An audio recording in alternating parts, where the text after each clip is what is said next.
As odd as it may sound to think about now, there was a time in which Nickelodeon's absorbent yellow and porous SpongeBob SquarePants managed to make a bit of a name for himself in the 3D platformer genre.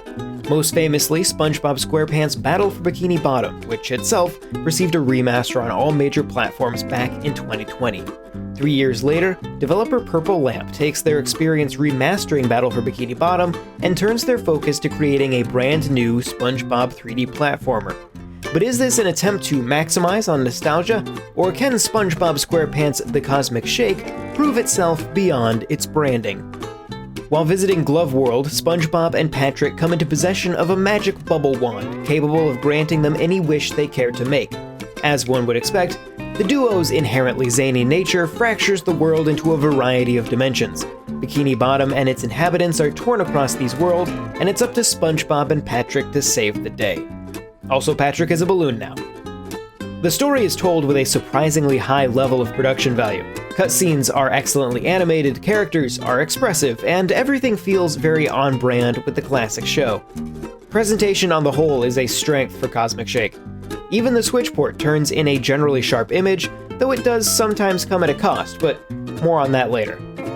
The adventure takes place across 7 worlds and a hub area set in Bikini Bottom proper.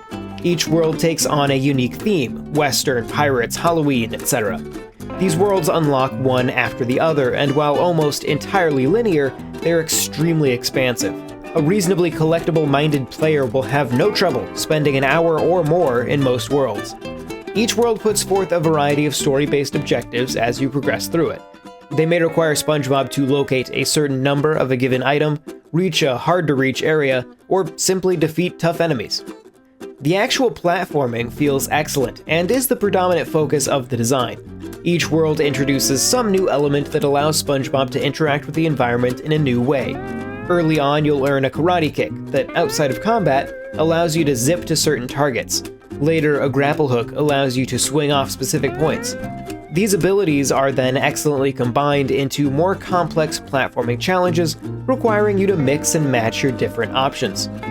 While the platforming never got particularly difficult, I found myself deeply enjoying almost every moment of it.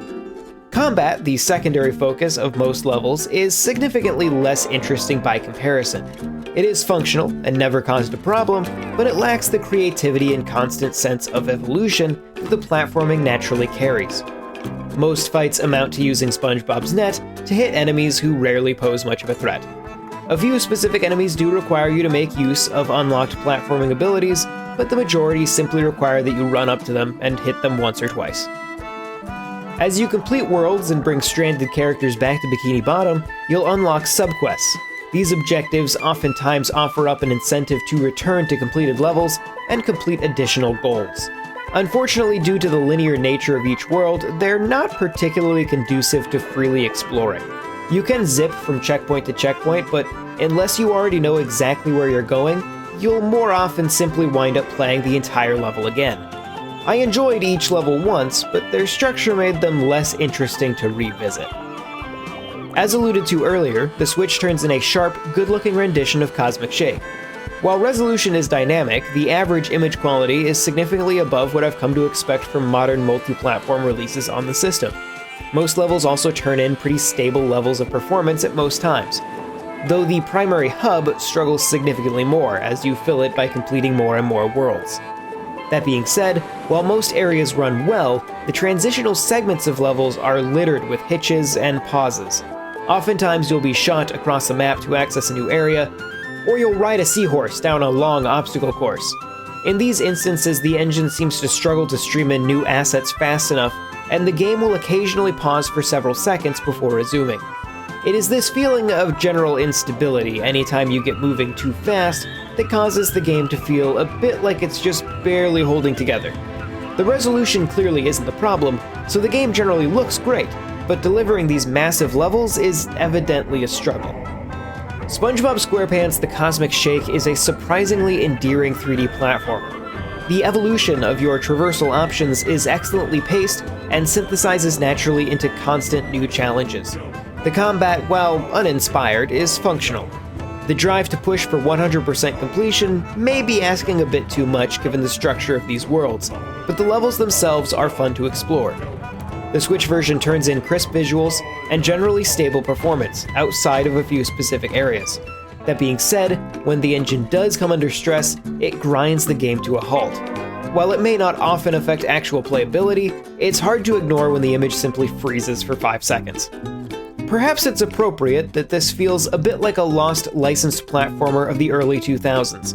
That comes with the good and the bad, but there's certainly a lot to like here, even if it's a bit rough around the edges. This video was made possible by our generous supporters on Patreon. Did you know that Nintendo World Report is funded directly by fans like you? When you support Nintendo World Report on Patreon, you get immediate access to multiple exclusive podcasts every month, exclusive Discord channels, an early look at select content, and more, all for as little as $1 a month. Check out patreon.com/NWR for all the details.